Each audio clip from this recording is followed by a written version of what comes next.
Breaking into cybersecurity is tough, and one of the biggest questions I hear all the time is, how do you even get a job without experience? When every job posting asks for experience. I've been there myself. When I started applying, I didn't even have any formal cybersecurity job history. What I did have was a background as a web producer, where I worked on things like web governance and SEO risk mitigation. And then later, I built up hands-on experience through labs and especially through Josh Matacor's cyber range. That range gave me enterprise-level practice with tools like Tenable, and it even walked me through how to build a vulnerability management program from start to finish, establishing a change advisory board, also known as CAB, creating support documentation, and even simulating a real-world CAB meeting. That's the kind of real-world experience I was able to put on my resume, even before I had my first cyber job.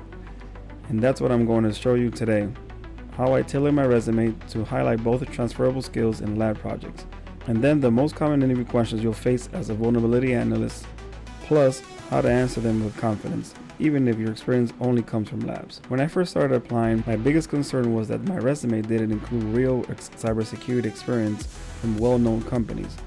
But here's what I've learned. While recruiters do pay attention to where your experience comes from, what matters just as much is your ability to demonstrate real job-ready skills. Whether it's through hands-on labs, projects, or certifications, showing that you can do the work goes a long way. The best way to prove it? By doing hands-on labs and building projects that highlight your transferable skills. If you use Nessus Essentials at home, that counts. If you've gone through labs on TryHackMe or the Cyber Range, that also counts. If you ran a vulnerability report after a scan, that's gold, because communication is one of the most underrated skills in this role. Now let's talk transferable skills because this part is huge. For example, I came from a web producer background. In one role, I focus on web governance, making sure content follows certain standards and policies.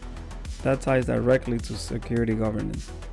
In another, I worked on SEO risk mitigation, which is basically identifying risks that could impact performance and addressing them. That aligns with vulnerability management because it shows you can spot issues, prioritize them, and take action to reduce risk. So what you want to do is look at your old roles and translate them into cyber language. Here are a few examples you can use if you're not from my team.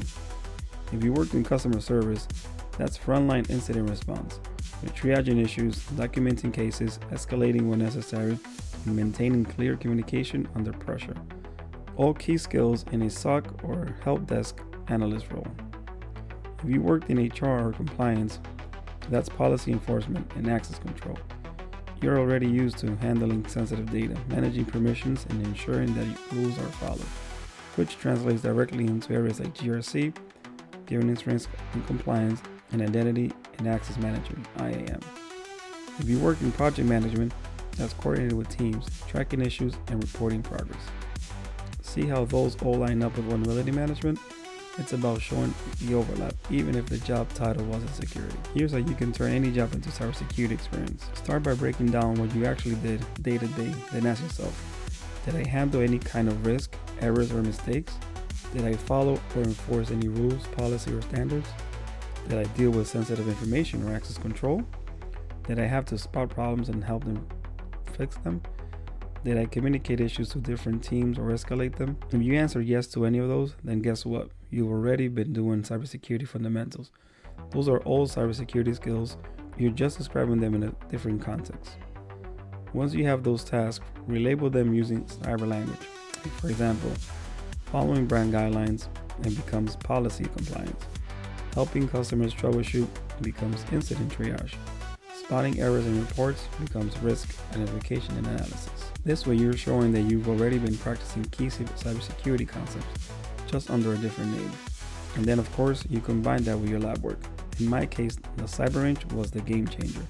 They have an entire section just on vulnerability management, and it's not just scanning and reporting.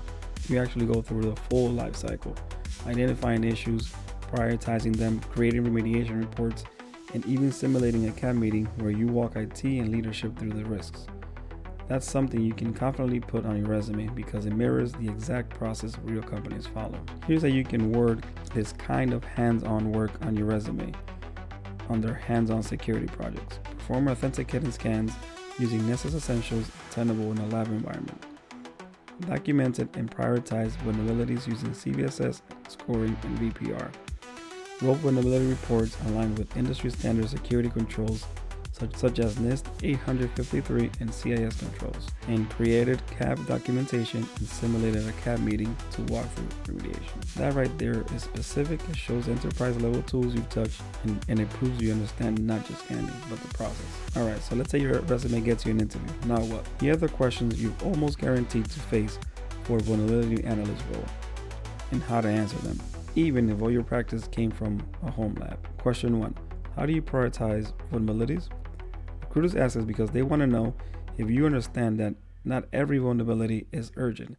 A good answer is, I start with CVSS or VPR scores, but I'd also look at exploitability, critical assets, and compliance requirements. That shows you're not just reading numbers, you're thinking about real-world impact. Question 2. What tools have you used? I work with vulnerability scanning tools like Nessus Essentials and Tenable. I know how to configure and run scans, analyze the results, prioritize findings based on severity, and document remediation steps in clear actionable reports. This response shows you've actually been putting the tools to work and building real-world experience. Question 3. How do you explain findings to non-technical teams? This one is big because vulnerability management is a communication-heavy role. A solid answer would be, I keep the language clear and easy to understand. Instead of saying CVE 2024 12345, I'd explain it as, this bug can let an attacker crash the system. We should patch it within 7 days. Keep it simple, tie it back to risk, and you're golden. Question 4, the behavioral one. Tell me about a time you solved a problem. Recruiters ask this to see how you approach challenges. Use your labs. For example, when one of my Nessus scans failed, I troubleshot by checking credentials and firewall rules until I got a successful run. That taught me how to approach real-world troubleshooting step by step. Notice in all of these, you're not pretending to be an expert. You're just showing you know that process. You practiced it and you can explain it clearly. That's what gets you hired. So here's the big takeaway. If you're breaking in, your labs are your experience. Don't hide them at the bottom of your resume. Put them front and center. And when it comes to interviews, don't stress about having the perfect answer. Focus on showing that you understand the process. You can explain it in simple terms and you're eager to learn. That combination, skills you can prove, and the ability to explain them clearly is exactly what makes you stand out, even with no formal job experience. And honestly, recruiters know entry-level candidates won't know everything anyways.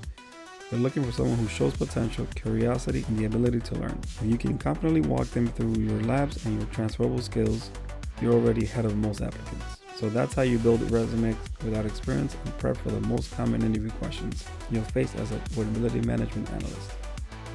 If this video helped you out, give it a like, drop a comment to let me know what you think or you'd like to see next. And make sure you subscribe so you don't miss what's coming next.